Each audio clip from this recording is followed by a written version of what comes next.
mendekat kepada Allah, karena Allah sudah menghancurkan setiap tembok penghalang itu di kayu salib. Berikut ini akan saya sampaikan informasi seputar kegiatan Pro M Revolution selama sepekan ke depan.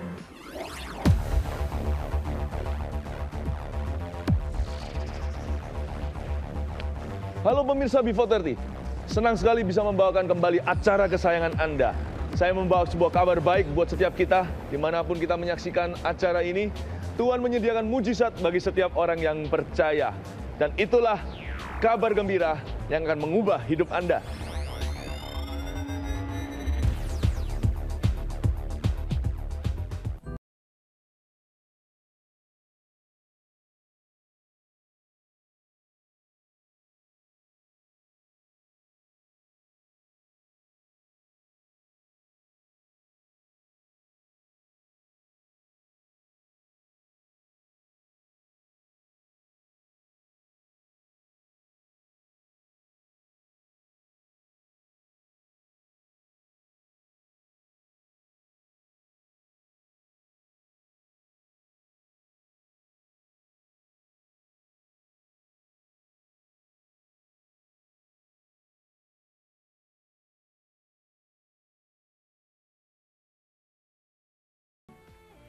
Buat kalian keluarga muda, hadirilah ibadah I Commit hari Selasa 11 Februari jam 6:30 malam di Convention Hall Gereja Mawar Sharon dengan tema My Family, My Priority dengan pembicara Pastor Philip Mantova.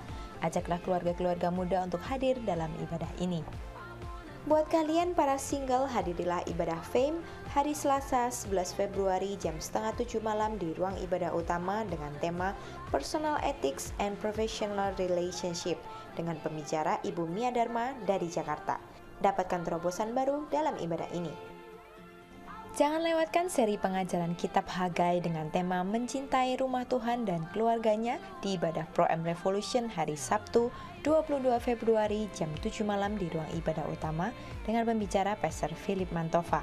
Ajaklah jiwa-jiwa baru untuk mendapatkan impartasi dalam ibadah ini. Hadirilah ibadah doa malam hari Jumat 14 Februari jam 7 malam di ruang ibadah utama dengan pembicara Pendeta Stefanus Suyono dari Yogyakarta. Apapun yang kau punya, bawalah itu sebagai persembahan pada Tuhan, maka hidupmu akan diubahkan. Minggu depan adalah minggu persembahan diakonia. Persiapkan persembahanmu untuk digerakkan Tuhan di tempat ini. Sekian pengumuman untuk minggu ini. Keep on transforming, empowering, and effective. Revolutional, and God bless you.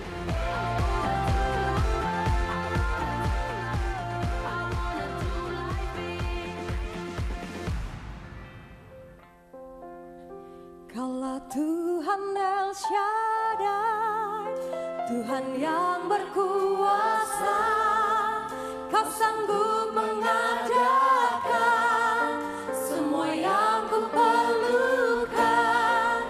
Kaulah Tuhan El Shaddai, ku serukan Kau ajaib, Kau tempatku berharap yang selalu setia. Mari semua bangkit berdiri.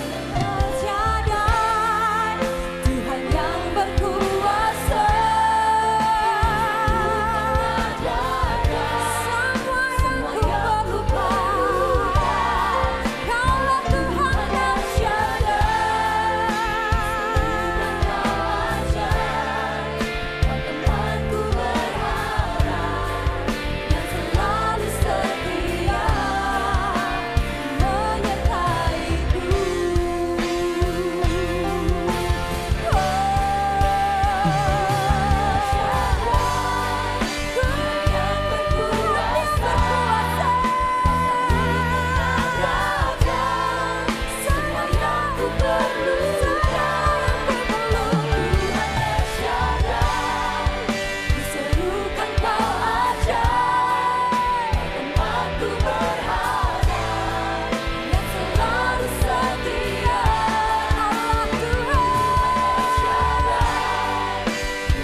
Beri tepuk tangan yang meriah untuk Tuhan Yesus.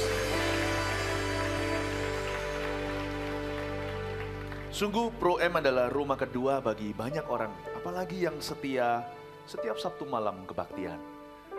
Betul sekali pepatah ini, a house without a family is not a home. Sebuah rumah tanpa keluarga hanyalah sebuah bangunan. Ruang kebaktian ini disebut gereja karena orang-orangnya yang menyembah. Bukan karena ada lonceng gereja di atasnya, apalagi ada salibnya. Saya percaya tempat ini menjadi berarti setiap Sabtu malam seperti ini, karena ada orang-orang yang setia untuk beribadah di sini mencari wajah Allah. Bahkan ada orang-orang yang peduli mengajak rekan-rekannya datang untuk sama-sama menikmati hadirat Allah. Saya minta Anda, sebelum kita semua duduk mendengar firman Tuhan, untuk peluk minimal satu orang. Gini loh, tunggu dulu. Ya. Kalau cewek sama cewek peluknya biasanya lebih mesra. Kenapa? Karena mereka memang makhluk perasaan yang luar biasa. Ini adalah pujian, bukan penghinaan. Biasanya peluknya begini. Kalau cowok sama cowok peluk gitu malu rasanya. Jadi peluknya begini aja nggak apa-apa. Yang penting cinta. Iya, men. Nggak apa-apa, yang penting cinta. Oke, lakukan. Peluk ke satu orang. Tolong katakan, tunggu. Tunggu, tunggu ya. Sambil peluk saya kelupaan nih. Coba bilang gini. Terima kasih ya sudah setia setiap Sabtu datang kemari. Saya percaya kamu tidak akan datang sia-sia. Come on. Kasih tepuk tangan untuk Yesus. Thank you. Sudah siap untuk mendengar firman Tuhan? Duduk dan mari kita ambil Alkitab langsung di kitab Hagai. Semoga Anda sudah mengerjakan PR Anda. Membaca pasal pertama. Hagai itu cuma 2 pasal. Menurut saya alangkah baiknya kalau sekali baca langsung habis. Kalau Anda yang membaca 2 pasal berturut-turut hingga kelar, Anda beruntung hari ini karena saya hari ini akan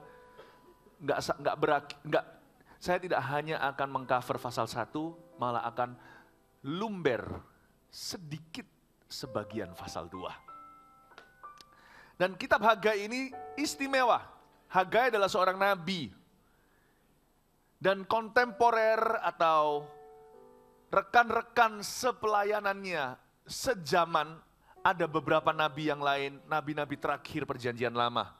Juga merupakan kitab terakhir perjanjian lama, Hagai, Sakaria, dan Maleaki. Pada waktu tahun 586 sebelum Masehi, yang namanya bait suci yang termegah seluruh jagat raya, dibangun oleh raja paling kaya Salomo, dihancur leburkan oleh orang Babilonia. Atau yang hari ini disebut Irak. Jadi, kalau kita tarik sejarahnya hingga sekarang, saya tidak mau mencari kambing hitam, tapi segala sesuatu tidak ada yang terjadi dengan kebetulan. Pasti ada cause and effect atau sebab dan akibat. Irak hari ini hancur kayak begitu, sedikit banyak juga karena ada andilnya menghancurkan apa yang sakral. Tidak ada orang bisa menghancurkan bait suci, lalu tangannya akan suci. Tidak ada orang yang meruntuhkan bait Allah, tidak mencemarkan sejarahnya. Our God, Allah kita adalah family man.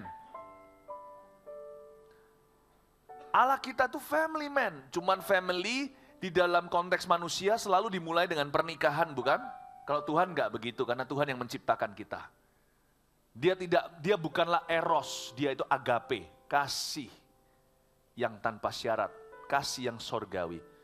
Manusia itu daging, karena itu manusia juga, karena itu manusia tidak hanya memiliki agape, tapi mereka juga punya yang namanya kasih yang erotis.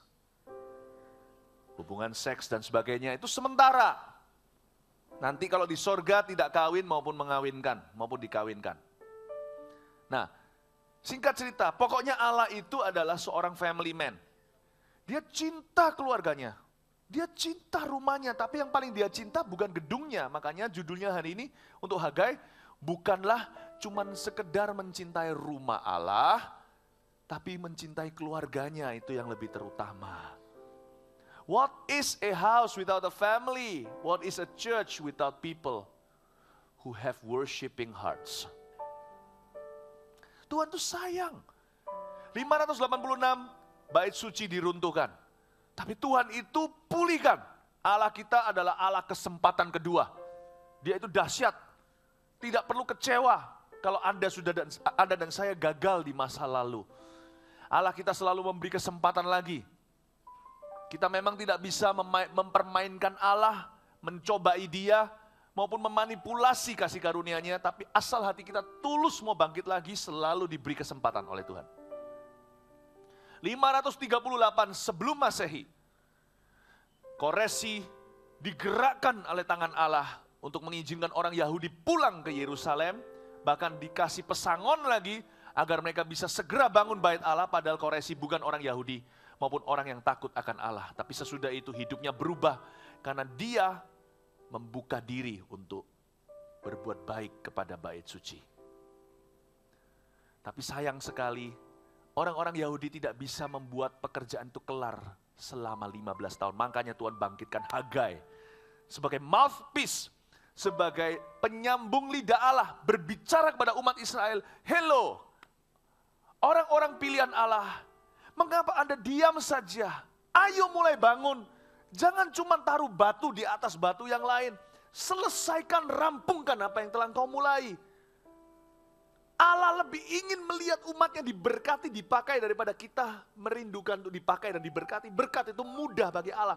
Tapi Allah ingin kita untuk melaksanakan pekerjaannya. Menyelesaikan misinya di atas muka bumi ini. Tuhan itu rindu melihat panggilan Tuhan atas hidup kita itu digenapi. Dan panggilan itu tidak melulu tentang diri sendiri. Panggilan kita itu terlalu gede untuk kita nikmati sendiri. Terlalu besar untuk kita bisa genapi dengan kekuatan sendiri.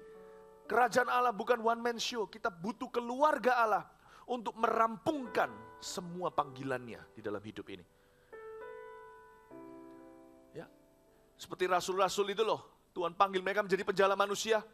Ikan pun dibuat suatu perkara yang ajaib oleh Tuhan. Mereka mendapatkan ikan sampai mau koyak jalannya. Perahunya pun mau tenggelam. Petrus harus memanggil perahu-perahu yang lain. Agar supaya firman Allah digenapi dalam hidupnya. Panggilan Tuhan itu terlalu luas. Hanya sekedar bagi kita untuk hidup, makan, kerja, sukses, kawin, punya anak, mati. Panggilan Allah atas hidup setiap kita selalu melibatkan keluarga Allah. Tidak ada di antara satu pun di antara kita di sini yang bisa berdiri sendiri. We need each other. Without each other, none of us is complete. Tanpa satu sama lain, tidak ada satu pun di antara kita yang lengkap. Rencana Allah atas hidup seorang individu yang sudah diselamatkan oleh Tuhan selalu melibatkan kelompok yang lebih besar. Amin, Bapak Ibu Saudara. Ya. Nah, sekarang pada tahun 538, si orang-orang Yahudi kembali ke Yerusalem, mereka juga tidak bisa rampungkan selama 15 tahun. Hagai berbicara, dia buka suara. Ayo, rajin lagi untuk menyelesaikan pekerjaan Tuhan. Mari kita sekarang baca Hagai pasal yang pertama. Ajakan untuk membangun kembali bait suci. Sekarang kita sudah mengerti sedikit background, tadi itu cuma latar belakang. Ajakan untuk membangun kembali bait suci di sini sebenarnya adalah ajakan untuk mencintai rumah Tuhan dan keluarganya. Apa yang saya ajarkan selama 2 minggu ini kepada Pro-M, saya berdoa akan membangun kehidupan rohanimu masing-masing.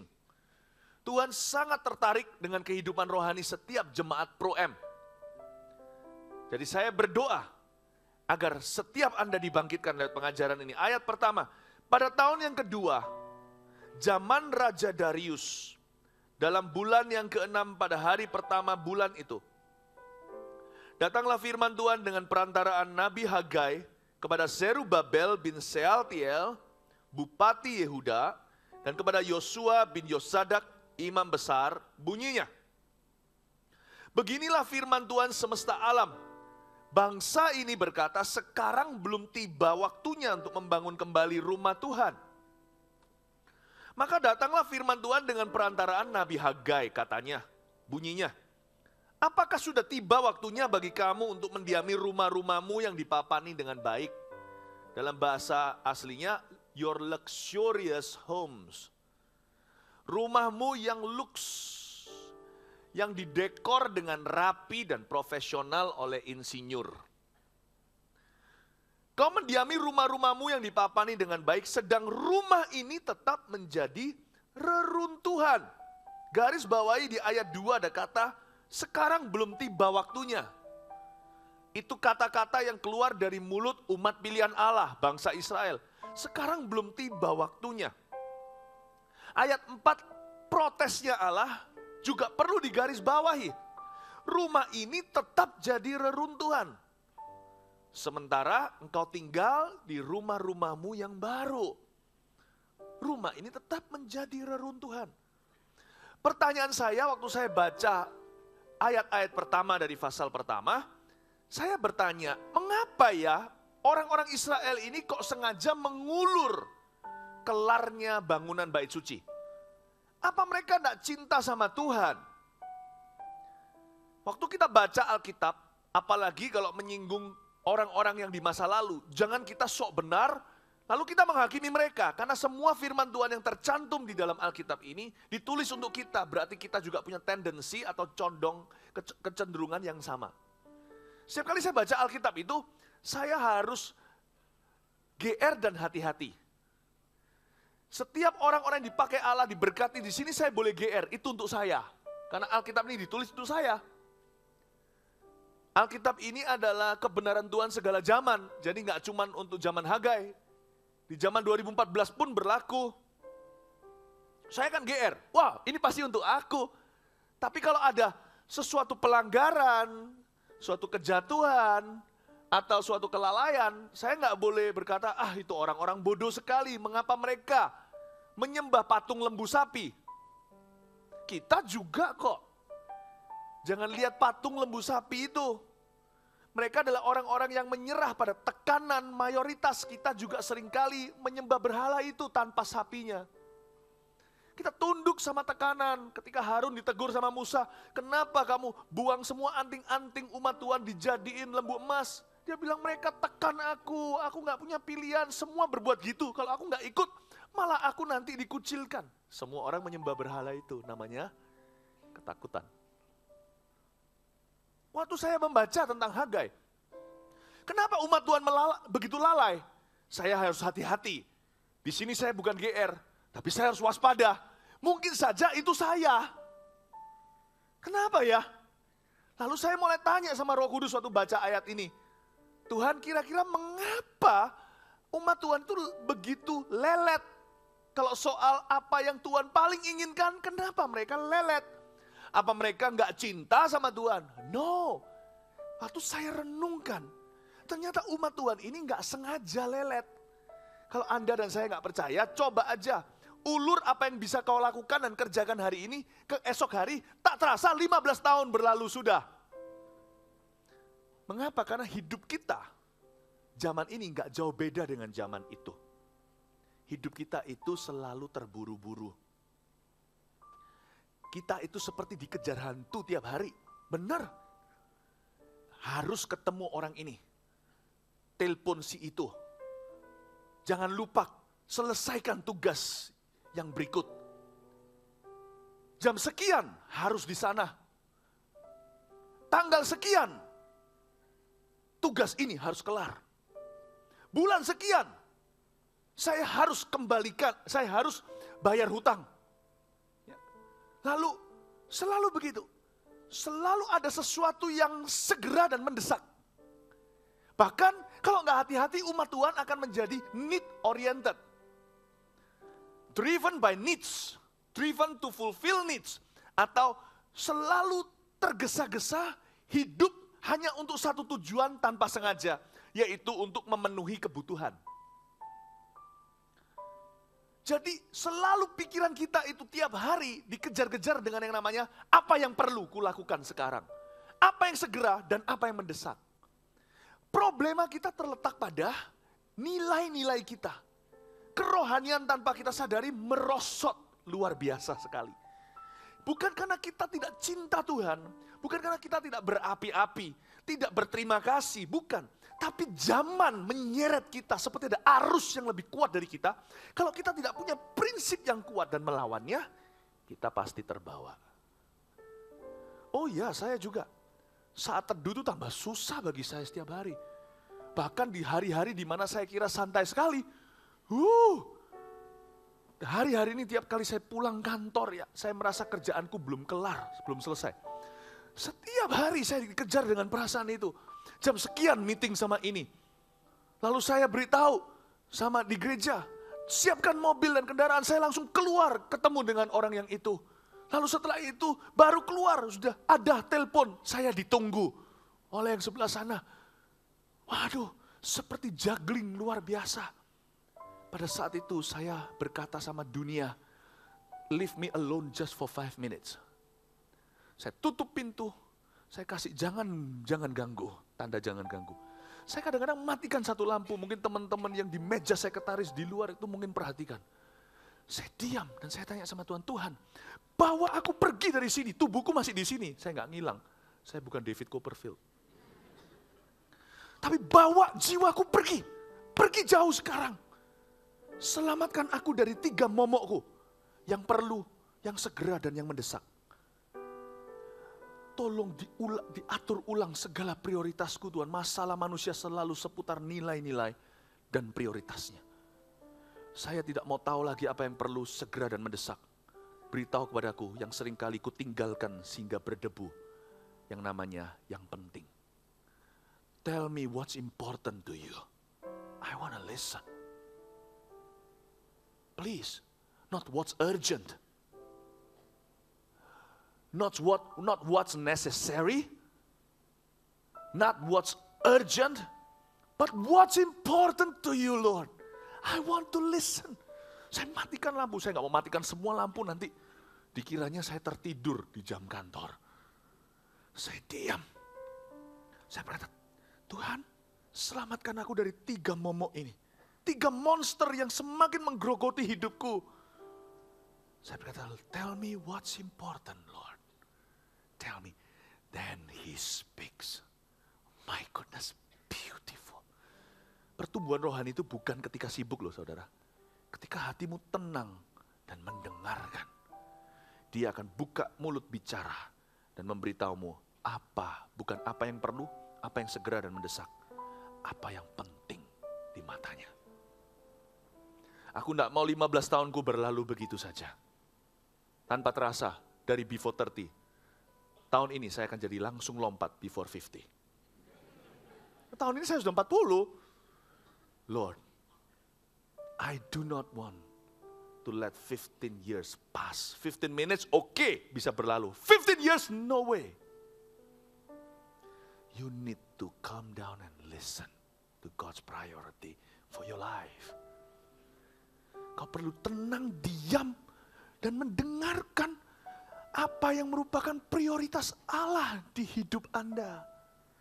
Jangan berlalu begitu saja, karena hidup ini tak terasa sebentar lagi kita 75.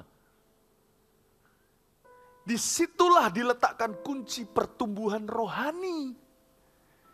Itulah yang membedakan orang yang datang ke gereja untuk ibadah dengan orang yang ke gereja untuk mencari wajah Allah. Yang satu datang dengarkan khotbah, yang satu datang cerna khotbah, dapat suara Allah. Ya Allahku, apa yang kau hendak bicara kepadaku? Tolong beritahu aku, apa yang engkau anggap penting di matamu? Dan kadang-kadang jawaban Tuhan tidak sesuai dengan prioritas kita. Amin Bapak Ibu Saudara. Jadi perhatikan ini. Ketika mereka berkata sekarang belum tiba waktunya, bukan berarti mereka lakukan itu karena tidak cinta. Tapi karena mereka nggak punya waktu. Sekarang belum tiba waktunya. Nanti dulu. Ya Tuhan, tunggu ya. Tunggu Tuhan, wait. I'll be right here always waiting for you, kata Tuhan. Ya, tapi Tuhan suruh tunggu sampai kapan? Rumah ini tetap jadi reruntuhan. Nah, sekarang masuk kepada prioritas keluarga Allah. Rumah Tuhan dan keluarga Allah. Apa hubungannya dengan keluarga kita? Apa hubungannya dengan saya? Sekarang saya jelaskan sedikit ya. Tempel atau bait suci, bait Allah yang diruntuhkan di tahun 586 sebelum Masehi ini, yang dibangun oleh Salomo dengan kemegahannya yang luar biasa, merupakan lambang hadirat Allah di tengah-tengah umatnya. Dan juga tempel ini adalah focal point, poin vokal hubungan umat Israel dengan Allahnya. Tuhan sangat peduli. Tuhan itu kepingin sekali mengangkat iman umatnya. Tuhan itu ingin sekali memperbesar wawasannya seluas sorga. Tuhan mau bilang sama umat Tuhan begini loh, nak, bagi aku untuk mempromosikanmu sampai CEO, itu semudah membalikkan telapak tangan. Kalau nggak percaya, coba nanti di sorga, interview atau wawancaralah si Yusuf yang dari seorang tahanan langsung menjadi Perdana Menteri dalam waktu beberapa menit saja. Tidak melalui prosesi yang tidak melalui jenjang karir normalnya di dunia ini. Tanya dia. Nah, bagi aku untuk memberkati umat Israel yang kelaparan itu, dengan memberi mereka makan daging, Musa pun tidak bisa memahami cara kerjaku sampai aku tegur, masa Allah nggak mampu. Sekejap semua burung puyuh bertebaran di padang gurun. Aku yang membelah laut merah tinggal di dalam badanmu. Kau takut apa? Aku yang membangkitkan Yesus Tuhan. Bapa berkata, Roh Allah kan dikatakan di kitab Roma.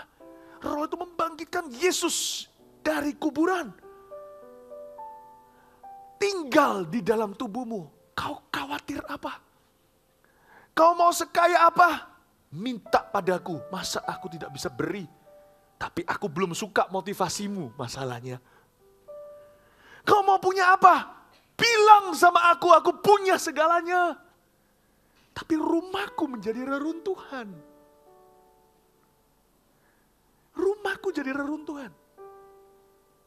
Tuhan ingin sekali agar kita turut membangun apa yang Dia anggap penting.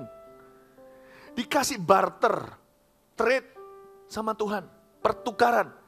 Lakukan, selesaikan apa yang penting bagiku. Aku akan memperhatikan apa yang penting bagimu. Coba kita lihat sekarang ya, ayat yang kelima. Oleh sebab itu beginilah firman Tuhan semesta alam. Perhatikanlah keadaanmu, garis bawahi itu. Saya senang kata ini, karena akan diulang nanti. Ayat 6, kamu menabur banyak kan, nak, kata Tuhan. Tetapi membawa pulang hasil sedikit kan? Kamu makan, tapi gak kenyang kan? Kamu minum, tapi gak sampai puas kan? Kamu berpakaian, tapi kenapa badanmu tetap kedinginan? Tetapi badanmu gak sampai panas. Dan orang yang bekerja untuk upah, ia bekerja untuk upah yang ditaruh pada pundi-pundi yang berlobang, atau seolah-olah akunmu di bank itu ada pintu belakang. Nah, perhatikan.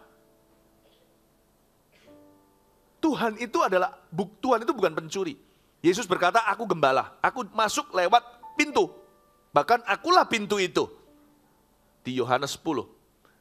Pencuri, dia selalu masuknya lewat jendela, lompat tembok.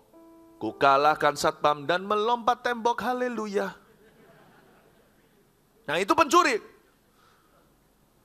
Tuhan Yesus tidak pernah mengambil sesuatu berkat dari hidup anak-anaknya tanpa ngomong di depan dan di belakang. Ini dia ngomong di depan, ngomong di belakang juga.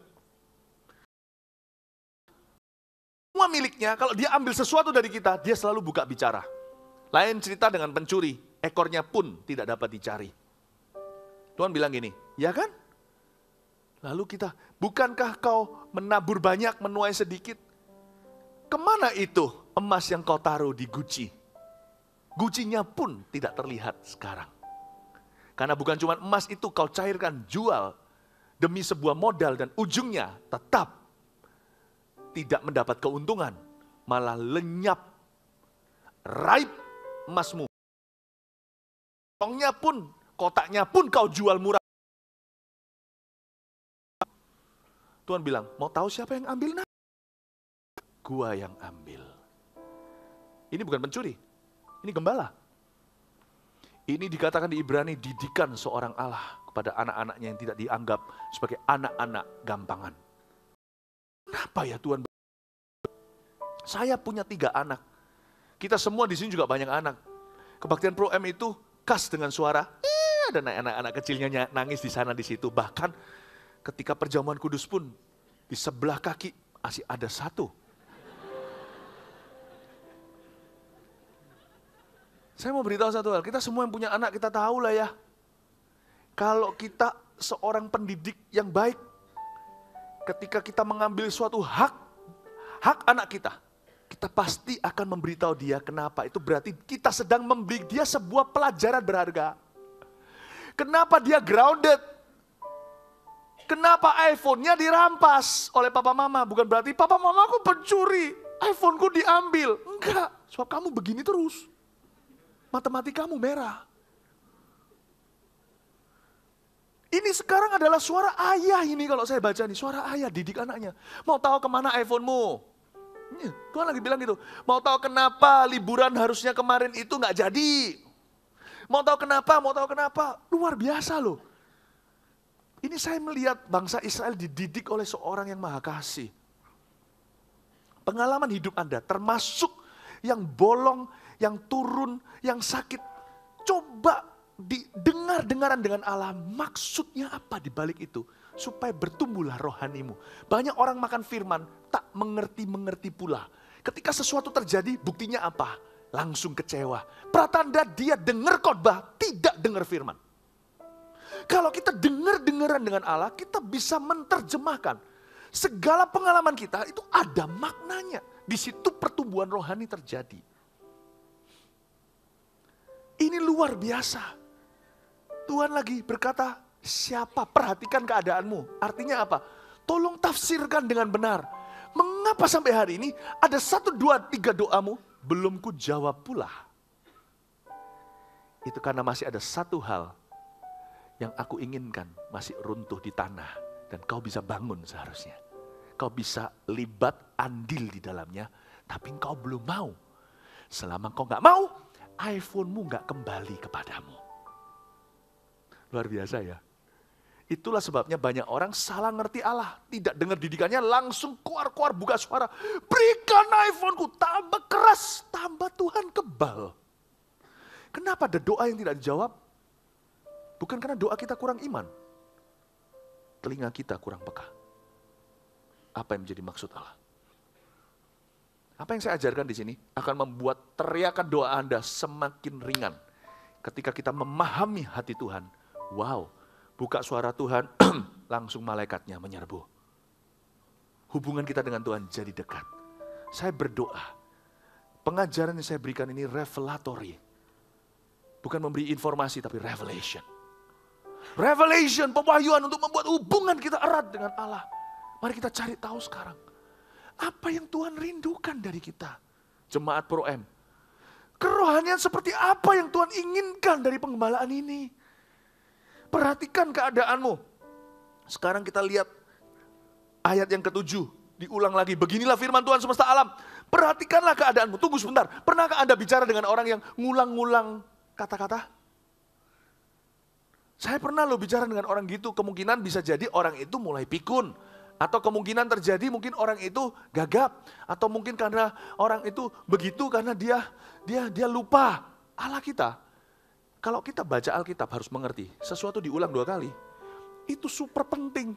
Itu di hatinya Tuhan itu ada tempelan warna kuning itu loh. Apa namanya itu? Sticky notes. Tuhan juga pakai sticky notes, tahu nggak? Ketika dia ulang itu sticky note. Karena Tuhan kita bukan gagap, tidak pernah lupa. Dan dia tidak pikun. Jadi kalau dia ulang, itu berarti emphasis. Penekanan.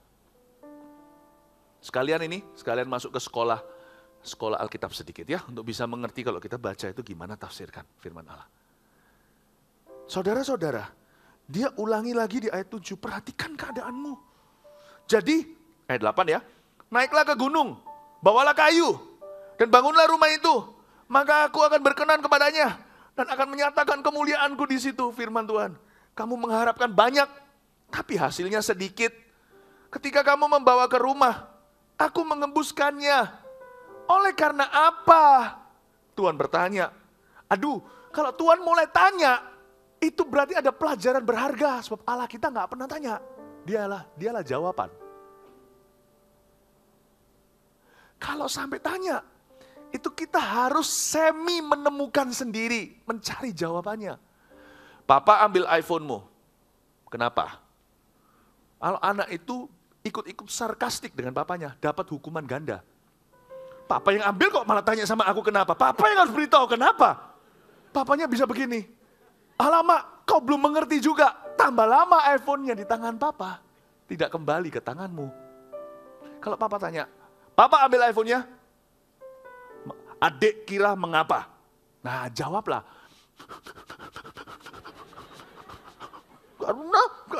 Karena matematikaku merah. Nah, itu dia. Kalau papa sudah bilang, nah itu dia. Itu iPhone sudah 1 sentimeter lebih dekat kembali ke tanganmu.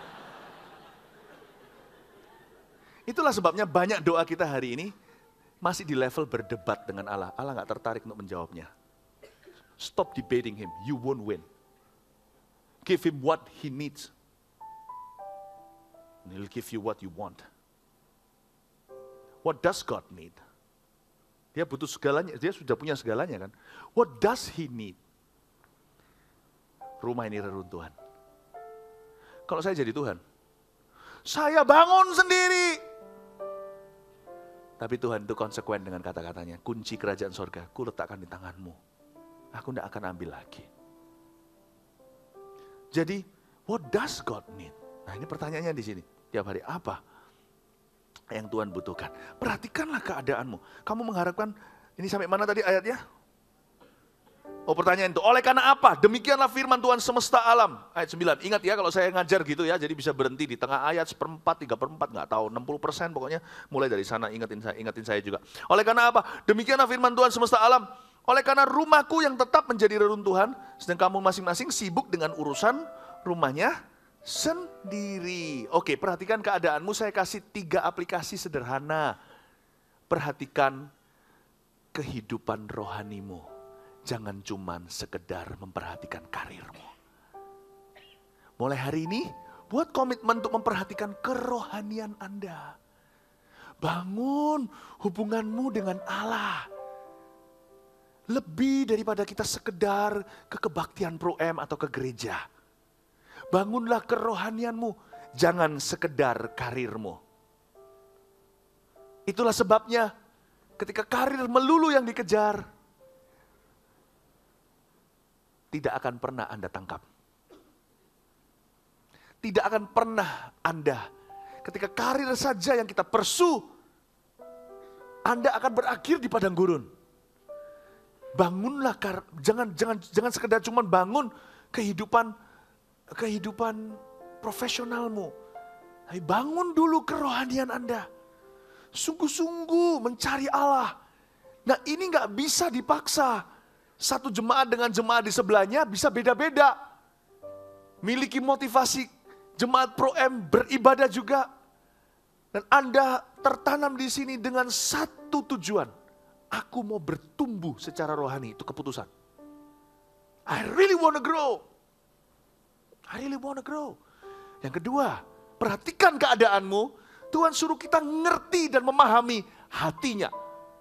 Perhatikan juga kerohanian rekan-rekanmu.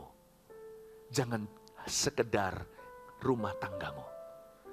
Perhatikan keadaanmu, kata Tuhan, rumahku runtuh. Maksudnya apa? Perhatikan saudara-saudaramu. Perintah Yesus kepada malaikat diteruskan kepada Maria, kepada Maria Magdalena. Kepada Maria yang melihat Tuhan itu pada waktu kebangkitan. Beritahu kepada murid-murid, kepada rasul-rasul itu, aku akan temui mereka. Yesus akan menemui mereka, mendahului mereka ke Galilea. Dia beritahu kepada Petrus dan yang lainnya. Petrus diutamakan seolah-olah. Suatu hari Petrus menyangkal Yesus sebelum ayam berkokok 2 kali. Maka Petrus sudah menyangkal 3 kali. Dan Petrus sebelumnya sudah diperingatkan sama Tuhan.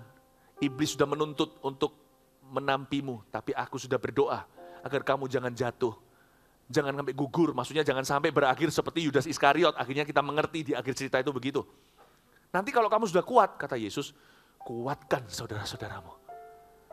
Itu perintah Tuhan pada Petrus. Petrus itu pemegang kunci kerajaan sorga, kita juga. Berarti perintah Petrus diwariskan ke kita. Perintah Tuhan pada Petrus, kuatkan saudara-saudaramu.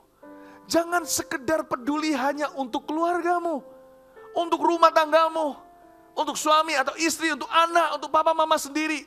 Perhatikan keluargaku, maka aku akan memperhatikan keluargamu. Perhatikan keluargaku.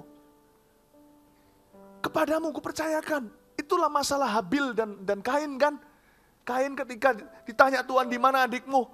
Dia berkata, emangnya aku penjaga adikku? Tuhan berkata, iya.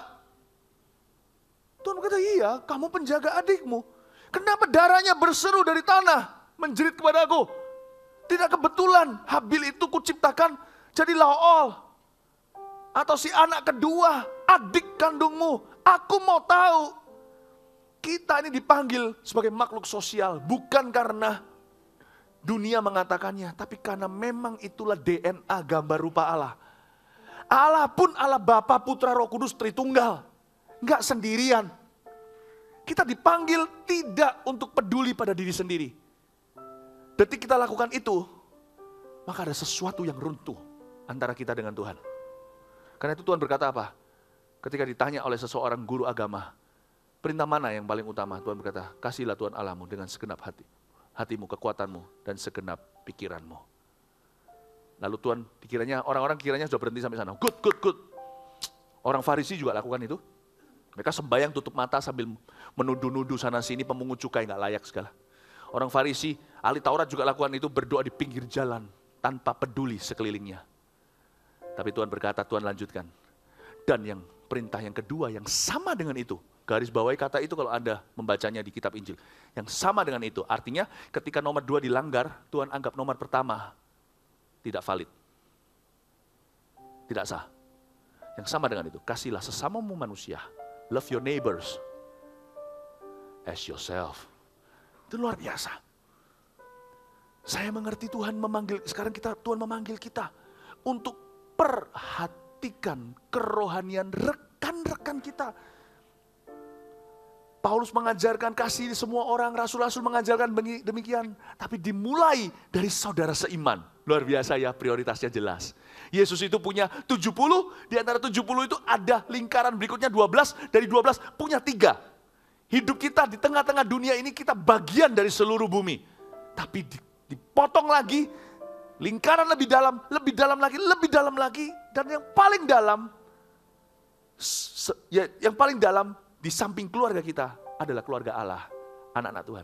Allah tidak memanggilmu untuk datang ibadah.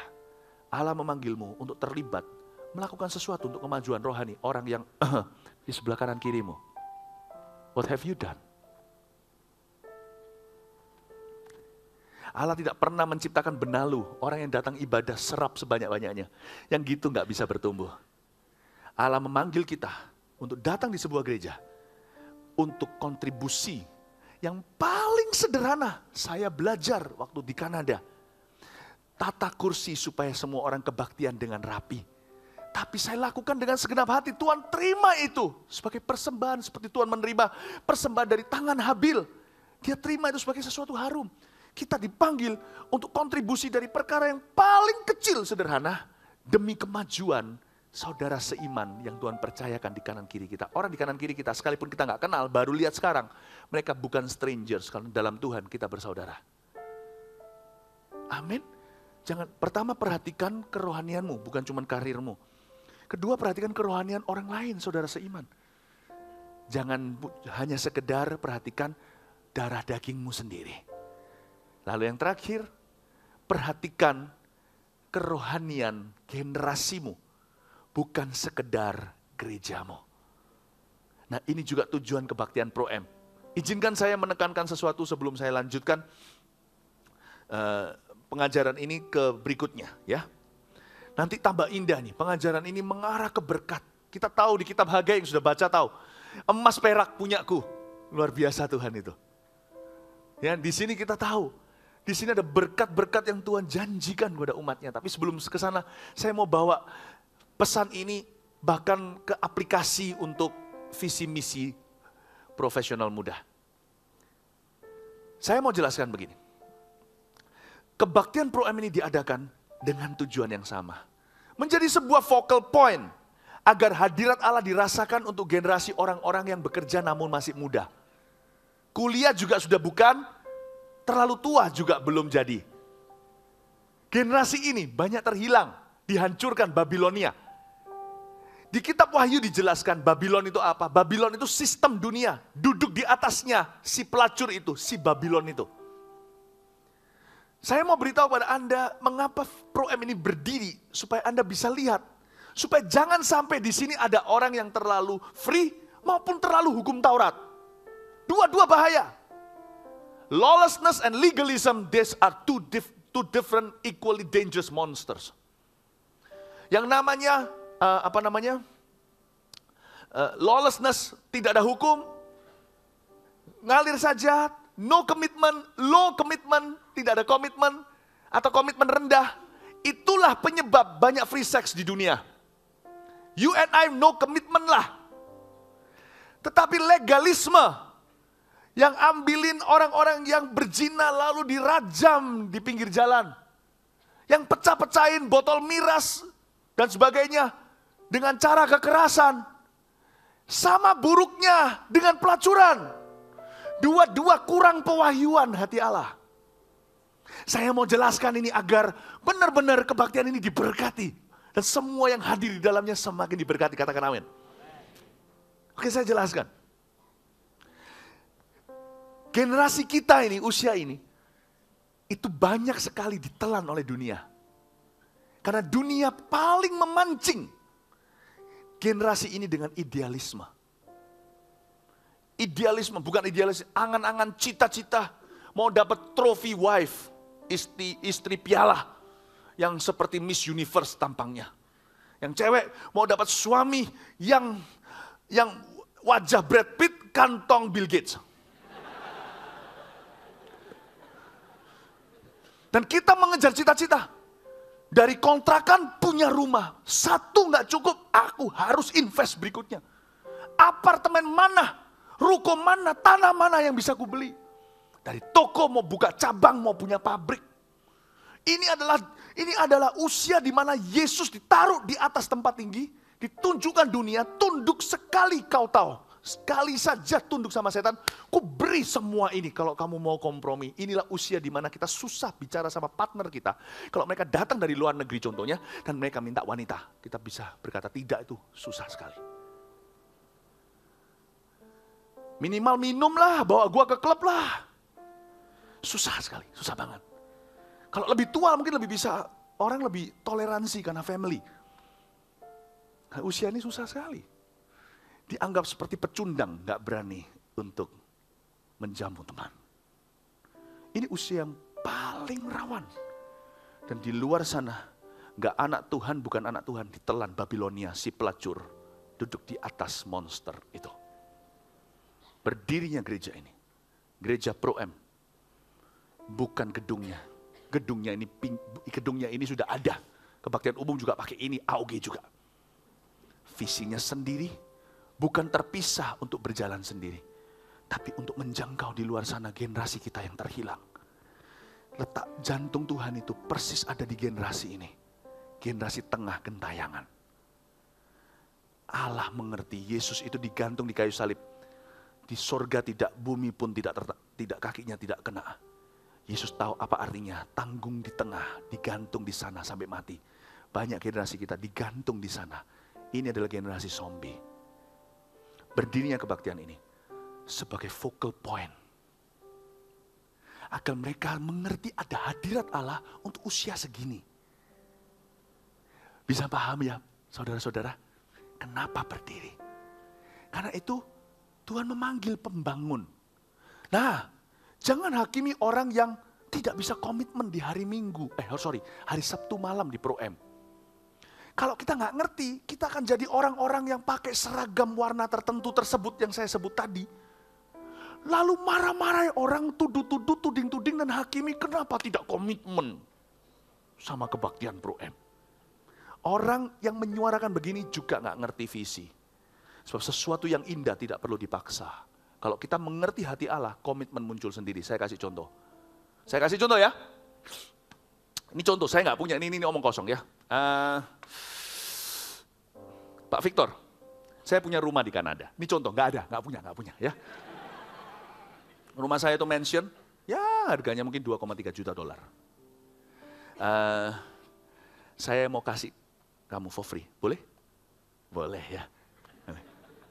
Terus saya beritahu sama, tapi mungkin saya, Pak Xiong, saya mau kasih. Nggak mau. Kenapa kamu nggak mau? Harus mau. Perintah Tuhan. Kalau nggak mau, itu berarti kamu nggak cinta sama. Loh, ngapain do ya? Orang nggak mau ya, jangan dipaksa toh ya. Bisa ngerti maksud saya? Sesuatu yang indah itu berkat. Kalau mereka nggak mau, jangan kita tersinggung. Janganlah engkau tersinggung kalau Anda mau memberi sesuatu yang begitu berharga, orang nggak mau. Nggak apa-apa, pasti ada yang mau. Amin. Amin. Nah, kalau ada orang yang tidak bisa komitmen di Sabtu malam, jangan hakimi juga. Mungkin mereka punya alasan. Tapi jangan pakai amarah, karena hukum Taurat adalah cara mendisiplin yang paling poor. Itu sama dengan seorang ayah pukul anaknya, kesakitan tapi dia nggak belajar apa-apa. Don't use hukum Taurat. Kenapa kamu udah cinta Tuhan? Kalau sama anak kita. Kenapa? Tuhan itu indah. Kalau dia belum cinta, berarti dia belum bisa kenal. Tunggu waktunya sampai Tuhan buka kacamatanya. Gak perlu dipaksa. Lu kenapa gak cinta Tuhan? Ayo sini. Kalau gak cinta Tuhan, ku bunuh. Tuhan tersinggung. Kita diketak dari belakang. Aku semurah itukah? Sampai kau harus tawarkan ke sana sini? Aku semurah itukah? Kalau Anda punya anak perempuan, dia baik, cantik, pandai. Ada seorang cowok gak mau dia, jangan labrak ke rumahnya. Mana anakmu? Kenapa gak mau sama anakku? Jangan buat murah sesuatu yang berharga. Visi Pro M ini berharga. Jikalau orang tidak mau, belum bisa komit lebih, gak apa-apa. Mereka pasti punya alasan. Mereka sibuk mereka pasti sedang merasa lebih bertumbuh di mana, gak apa-apa. Tapi kepada orang yang terpanggil untuk membangun, bahagialah. Amin. Amin. Nikmatilah. Jadi saya jelaskan kepada Anda satu kebenaran ini. Jangan pakai hukum Taurat. Jangan pakai. Dan jangan merasa seperti orang-orang kalau tidak bisa datang di Sabtu malam itu kayaknya dosa gimana gitu. Kalau sampai datang di Sabtu malam ini nggak datang, tapi kenapa datang di kebaktian 2 hari Minggu? Ya nggak apa-apa lah ya. Tapi kalau Anda datang, dan yang setiap minggu terus datang ini kan ada. Pasti mereka memperoleh sesuatu. Kenapa mereka setia? Pasti ada sesuatu di sini yang mereka temukan secara istimewa. Setia aja, bangun aja. Bangun aja. Amin. Kenapa Pro M ini berdiri?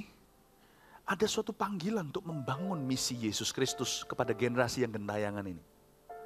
Some may not be called. Gak tentu semua orang terpanggil. It's okay. But some are called.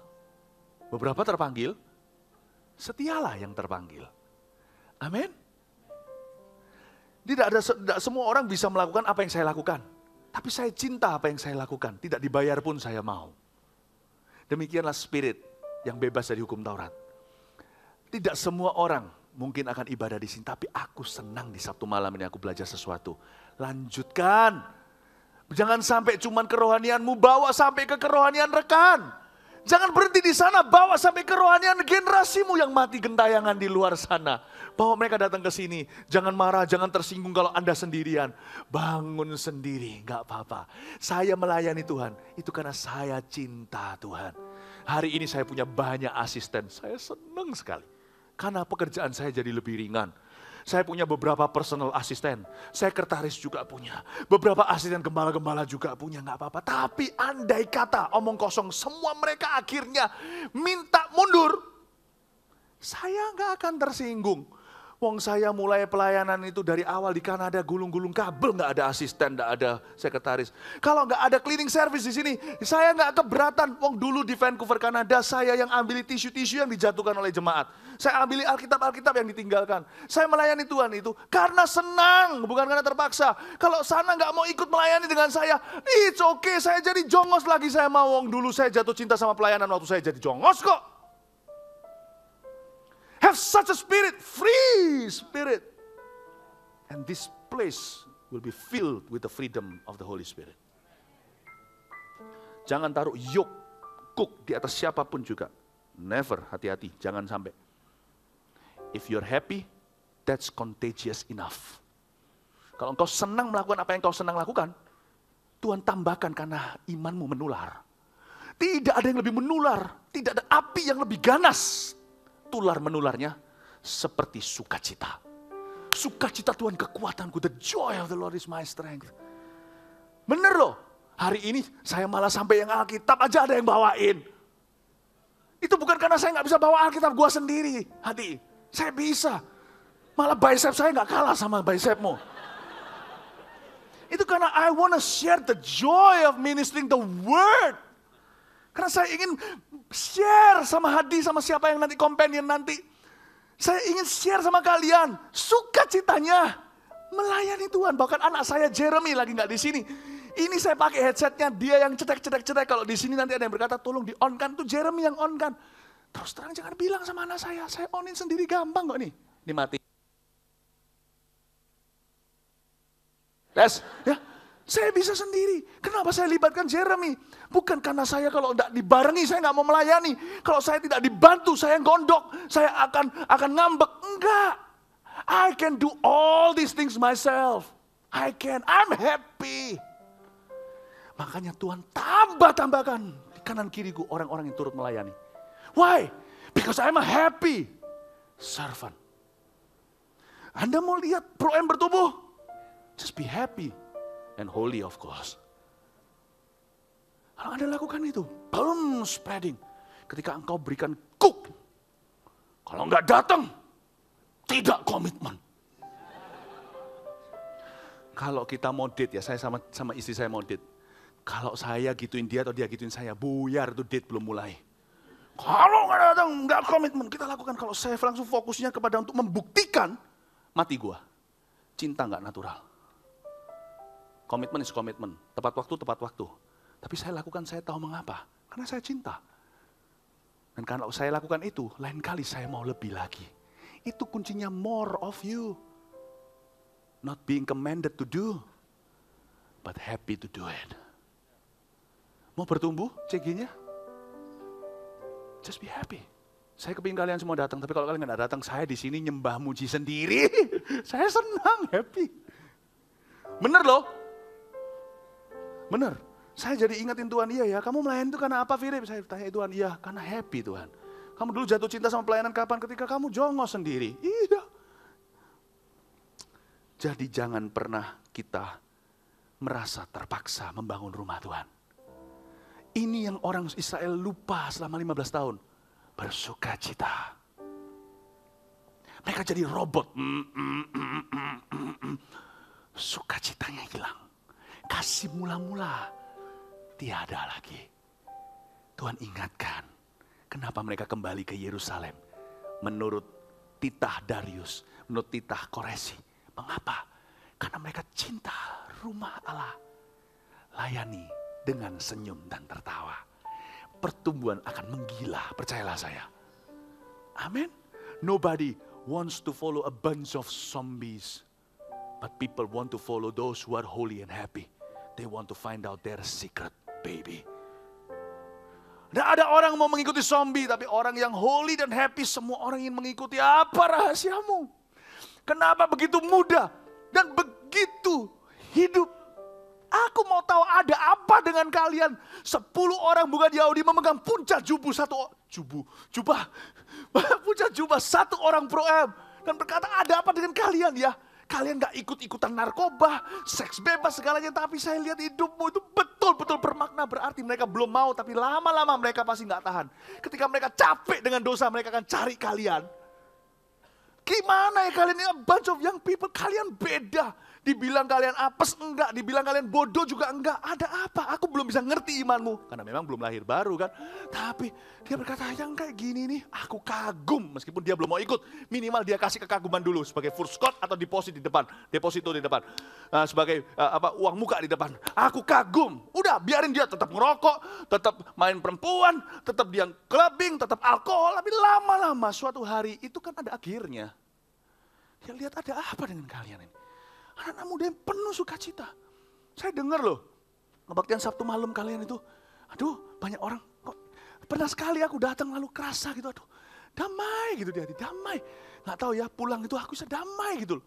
Tapi habis itu dugem lagi. Biarin aja, kuat-kuatan. Percayalah roh di dalam kita lebih kuat, pasti dia akhirnya yang lemah, dia akan kembali ke sini. Tunggu aja. You just keep your joy. Just keep your joy. Keep your joy. Itulah kehidupan rohani. The joy of the Lord. The joy. Jangan lupa, kalau membangun visi rumah Tuhan, bangunlah dengan roh seperti ini.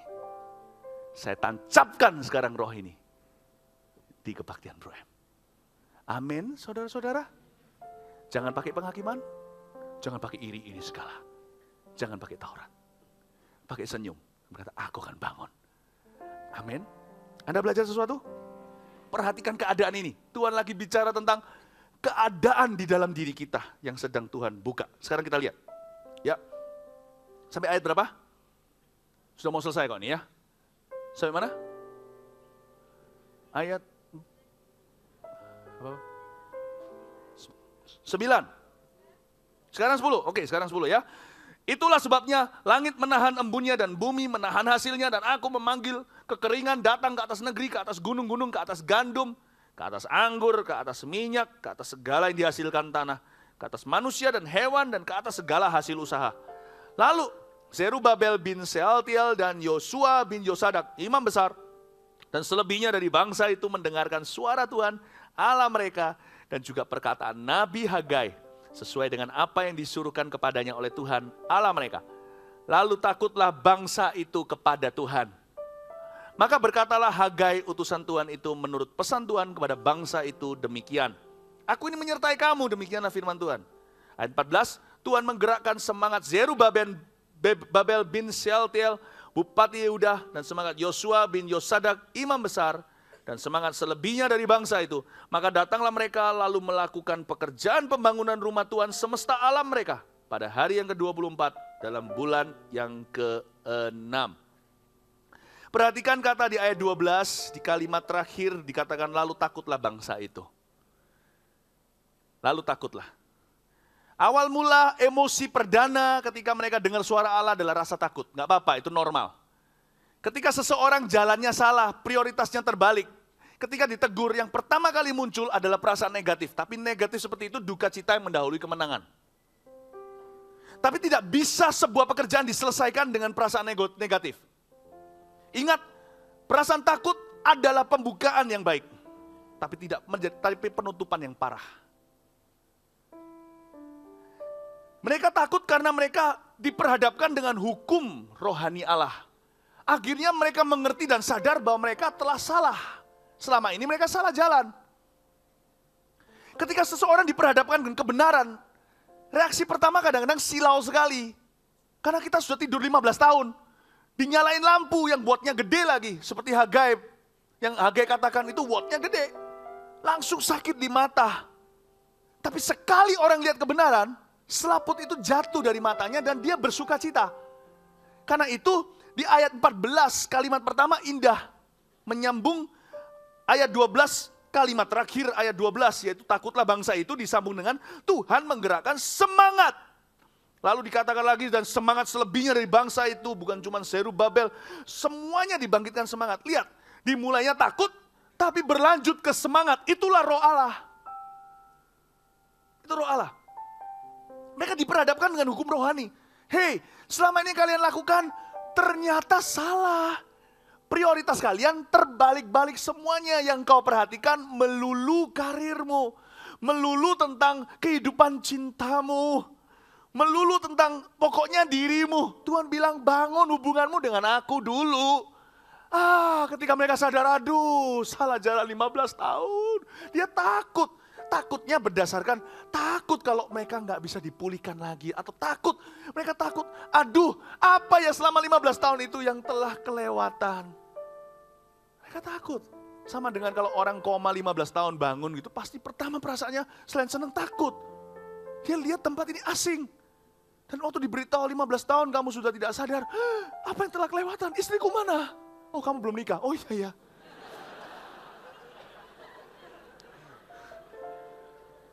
Yang pertama takut adalah apa?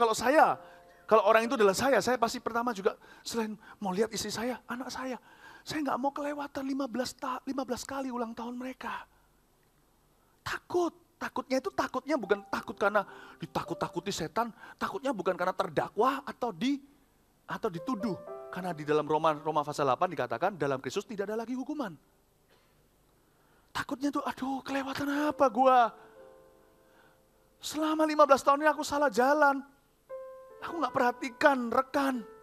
Mereka mau mati kayak mau apa, gua gembala pandir. Gak peduli, yang penting pokoknya gua survive. Pokoknya saya bisa bertahan. Karena aku bertahan itulah aku hancur.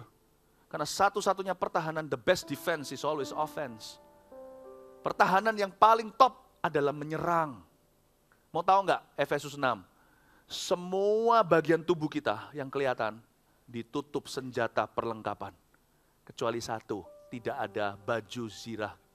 Ada baju ketopong keselamatan, baju zirah, ada pedang roh, ada kasut kerelaan. Cuman gak ada apa? Ketopong geger gak ada. Tubuh tidak pernah dilindungi. Anda expose itu tertancap mati. Yaitu punggungmu. Ketika engkau berbalik dan berjalan ke arah yang Tuhan tidak suruh. Ketika engkau mundur, berjalan demikian, orang perang bisa mundur, tapi tetap mundur untuk maju kan, perang terus. Tapi kalau orang sudah begini, ini berarti sudah lari dari panggilan. Dia sudah letakkan semua senjata, dia berlari dan dipanah. Orang yang sudah menoleh ke belakang, sudah berhenti perang. Dia sudah menyelamatkan dirinya. Orang seperti ini, pasti jadi sasaran mati. Dia sadar, aku gak merhatiin rekan selama ini, cuman keluargaku. Tambah gak harmonis, iya. Tambah rasanya renggang, iya. Nah, keluarga kami semakin dekat. Saya bukan keluarga sempurna, tapi keluarga kami adalah keluarga yang mempraktekkan hospitality. Saya jelaskan di salah satu ibadah umum kemarin. Saya jelaskan hospitality, as for me and my house, aku dan keluarga aku, kami akan melayani Tuhan di kitab Yosua. Itu bukan cuma setiap anggota keluarga masuk ke gereja, satu di departemen ini, satu di departemen A, satu di departemen B. Bukan, tapi keluarga yang hospitality. Kami tidak boleh hanya untuk take care of ourselves. Waktu kami lakukan itu, akan banyak misunderstanding atau salah paham di antara kami. Tapi ketika posisi kami bukan cuma ayah, anak, dan ayah, suami, istri, ayah, anak, ibu, anak, dan sebagainya, ketika posisi kami berubah dari sekedar itu menjadi sama-sama hamba Allah. Suatu hari saya masih ingat kami satu keluarga pergi makan, kami ajak seseorang. Ya kan, disesuaikan dengan budget Anda lah, gak usah pergi makan contohnya, bisa dengan cara lain kreatif. Kadang-kadang kita ketemu, saya layani orang, anak-anak saya mendukung, mereka gak buat apa-apa, tapi mereka tahu hari itu harusnya hari kita bisa sendirian, tapi saya libatkan orang. Ada waktunya kita berlima saja, ada waktunya saya libatkan orang, gak melulu berlima selalu. Dan ketika kita mulai bicara segalanya, anak saya dan saya tiba-tiba memiliki sebuah hubungan sesama hamba Tuhan. Itu ada bonding yang gak kelihatan. Saya selama ini, aduh, aku gak pernah perhatikan rekan, semua cuma rumah tanggaku. Aduh, selama ini cuma kebaktian, makanya hilang visinya, gak pernah melihat keluar sana ada generasi gentayangan. Ketakutan mereka, apa yang telah kelewatan, tapi Tuhan itu baik. Di ayat 14 dikatakan Tuhan menggerakkan semangat. Ya, meskipun mereka sempat ketakutan, di ayat 14 dikatakan seperti itu. Namun mereka ujungnya membangun kembali rumah itu karena dimotivasi berkat. You know, blessings are very good motivations. Fear is the worst motivation. Cinta sama aku nggak? Kalau nggak cinta aku, kamu kubunuh. Itu motivasi terburuk. Tetapi motivasi yang indah selain kasih adalah berkat itu sendiri. Mereka dibangkitkan semangatnya. Mereka termotivasi dengan berkat. Lalu mereka melangkah dengan iman dan mulai membangun visi Pro M itu melalui hidupnya. Isn't that amazing? Ada orang yang datang ke gereja karena rasa takut. Kalau tidak ke gereja, mereka tidak memelihara hari Sabat, nanti dihukum Allah. Lihat ya, jemaat gitu ya, pertumbuhannya ya. Top-topnya ya, pertumbuhannya ya, paling maksimal, cuman segini. Tapi lihat mereka yang datang dengan kerinduan. Mereka yang datang karena tahu saat hati kami mulai menyembah, berkat-Mu atas kami Tuhan, berkat-Mu atas kami.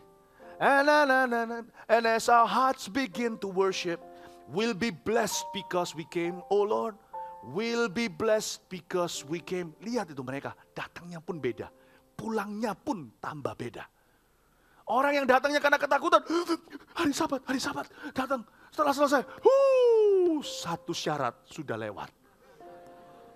Lalu mulai dosa lagi, iya kan, ini ngomongnya sudah gak keruan. Pokoknya kita sudah penyucian dosa. Seminggu sekali, ada agama tertentu yang setahun berapa kali. Orang Kristen lebih rajin, seminggu sekali. Tapi orang yang datangnya dengan kerinduan, mereka datangnya pun beda, pulangnya pun wow. Bersinar wajahnya seperti Musa. Iya, ini exaggeration. Ya, memangnya luar biasa. Lain bro, lain. Tuhan membangkitkan semangat mereka. Mereka termotivasi dengan berkat emas perak milik Tuhan. Aku tahu habis ini aku gak usah cari promosi, lihat sendiri nanti. Aku habis ini gak usah. Nah, percayalah, nanti setelah ini lihatlah segalanya berubah. Orang seperti itu lain. Tuhan ingin kita datang dengan energi seperti ini. Nah, ini sekarang sudah lewat waktu khotbah saya. Tapi saya janji tadi, saya akan nyerempet pasal 2 kan? Mari kita baca judulnya. Saya tepat janji, saya tetap akan tepat janji, ya kan? Kemegahan bait suci yang baru, tutup buku. Saya sudah menyerempet ke pasal 2, kita lanjutkan minggu depan. Haleluya, orang yang diberkati Tuhan. Praise the Lord, mari kita semua bangkit berdiri. Saat kami berkumpul, Roh-Mu bekerja. Ajar kami memuliakan nama-Mu. Kala hati kami mulai menyembah, berkat-Mu atas kami Tuhan. Berkat-Mu atas kami. Sekali lagi. Saat kami berkumpul, Roh-Mu bekerja.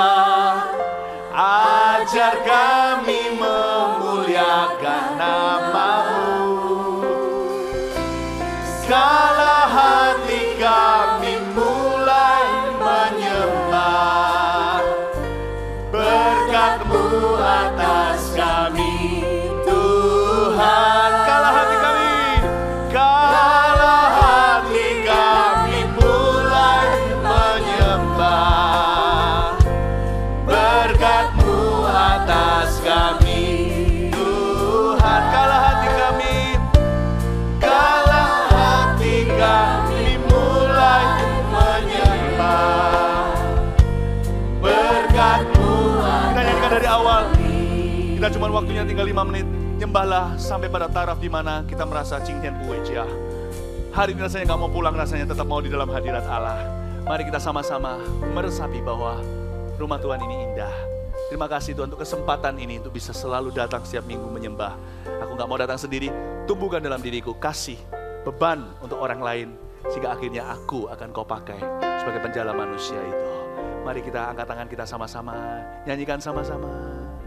Saat kami berkumpul, Roh-Mu bekerja. What a beautiful people, thank you Lord. Ajar kami memuliakan nama-Mu. Terima kasih, thank you for church. Kala hati kami mulai menyembah, menyembah. Berkat-Mu atas kami, Tuhan kami. Berkat-Mu, berkat-Mu atas. Sekali lagi, mari kita nyanyi lagi sekali. Thank you for church. Terima kasih Tuhan. Saat kami berkumpul. Terima kasih Tuhan. Terima kasih untuk keluarga-Mu. Terima kasih untuk gereja. Ajar kami memuliakan nama-Mu. Oh, kalau hati kami mulai menyembah, berkat-Mu atas kami, Tuhan. Berkat-Mu, berkat-Mu atas kami. Sekali lagi, saat kami berkumpul, saat kami berkumpul, Roh-Mu bekerja. Ajar kami memuliakan nama-Mu. Segala hati kami mulai menyembah. Berkat-Mu atas kami, Tuhan. Berkat-Mu, berkat-Mu atas. Musik saja nyanyikan. Bagian terakhir, selalu ada ruang untuk ini. Di ayat 10 yang tadi saya rencana untuk sampai ke sana, di pasal 2, saya nggak sampai, saya bacakan aja ayatnya. Ini harus selalu terjadi di setiap ibadah. Adapun rumah ini kemegahan yang kemudian akan melebihi kemegahannya yang semula. Tuhan bicara tentang keluarganya, rumahnya. Dan di tempat ini, di rumahku, di antara orang-orang yang menyembahku, aku akan memberi damai sejahtera. Demikian firman Tuhan semesta alam. Yang dimulai dengan damai dulu dengan Allah bagi setiap orang yang telah berdosa. Selalu ada ruang, seperti burung pipit selalu punya sarang. Tuhan selalu memberikan ruangan untuk orang-orang untuk bisa menemukan damai. Cuma-cuma Dia berikan. Anggaplah di depan sini, Tuhan beri kado istimewa itu, damai bagi orang-orang yang sudah berdosa dan bersalah dalam hidup ini. Kalau baik Anda pertama kali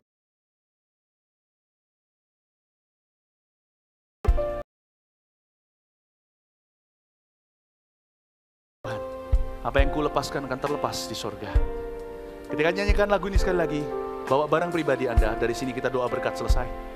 Anda bisa maju ke depan, mengakui dosa Anda di depan Tuhan, bukan di depan umum. Saya tidak akan menanyai Anda wawancara, tapi Anda bisa berbicara kepada Allah, Dia ada di sini. Majulah ke sini sekarang, dan datang di sini. Jangan malu, Tuhan menunggumu. Maju ke depan sini, bawa hati, Tuhan akan pulihkan segera. Mari sama-sama. Na na na na na na. Minta beri tepuk tangan untuk mereka yang maju. Na na na na na na. Maju ke sini. Tuhan, kala hati kami mulai menyembah. Mari kita sambil bertepuk tangan seperti ini. Berkat-Mu atas kami. This is beautiful. This is church.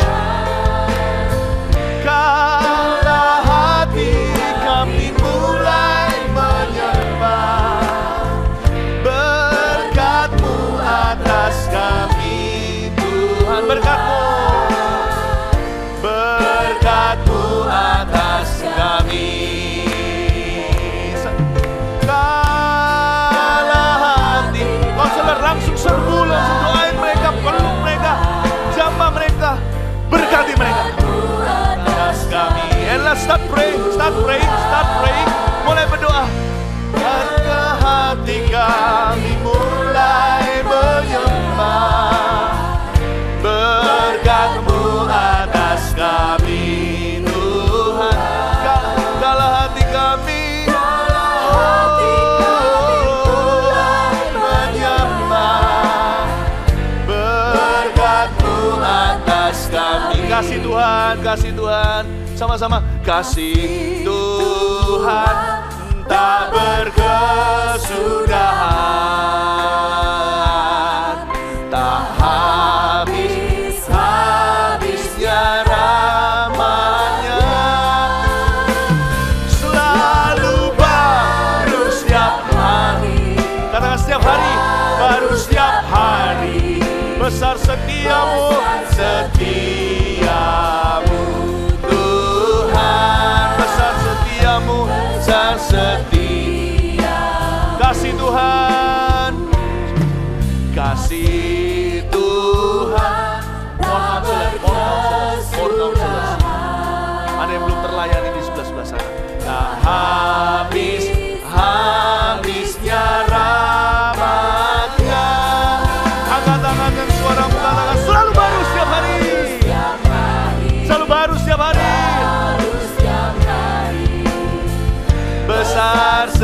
Katakan selalu baru setiap Sabtu. Selalu baru setiap Sabtu. Baru setiap Sabtu. Besar setiamu Tuhan. Selalu baru setiap Sabtu. Baru setiap Sabtu. Besar setia. Sekali lagi. Bless this meeting. Bless this meeting. Dan baru setiap Sabtu. Baru setiap Sabtu. Besar setiamu Tuhan. Besar setiamu. Besar setiamu Tuhan. Besar setia. Peluk seseorang sekali lagi. Beri tepuk tangan dulu bagi Tuhan Yesus. Peluk seseorang sekali lagi, katakan, saya berdoa setiap hari kamu diberkati. Katakan seperti mulai berkati satu sama lain dan melakukan kehendak Allah. Puji Tuhan, silakan doa berkat. Ya. Mari sekali lagi kita beri tepuk tangan yang meriah buat Allah kita. Buat teman-teman yang ada di depan, welcome home buat teman-teman semua, dan hari ini adalah hari yang luar biasa untuk kehidupan Anda. Dan saya mau mengajak kalau nanti di akhir bulan kita ada baptisan, berikan dirimu untuk dibaptis. Dan Anda bisa berikan catatan kepada Asher, dan saya percaya hidup Anda tidak akan sama lagi. Kita beri tepuk tangan buat mereka semua, haleluya. Mari kita angkat tangan kita. Bapa, kami mengucap syukur ya Tuhan, karena Engkau tempatkan kami di rumah ini ya Bapa. Ajar kami ya Tuhan bukan menjadi generasi yang gentayangan ya Tuhan, tapi generasi yang tahu ya Tuhan panggilan Allah di dalam kehidupan kami. Kami tidak akan menengok ke belakang Tuhan dan lari dari panggilan kami ya Tuhan. Tapi kami akan menggunakan segala perlengkapan senjata Allah yang Kau percayakan kepada kami ya Tuhan. Untuk bisa membangun kehidupan rohani kami. Untuk bisa membangun kerohanian orang-orang yang ada di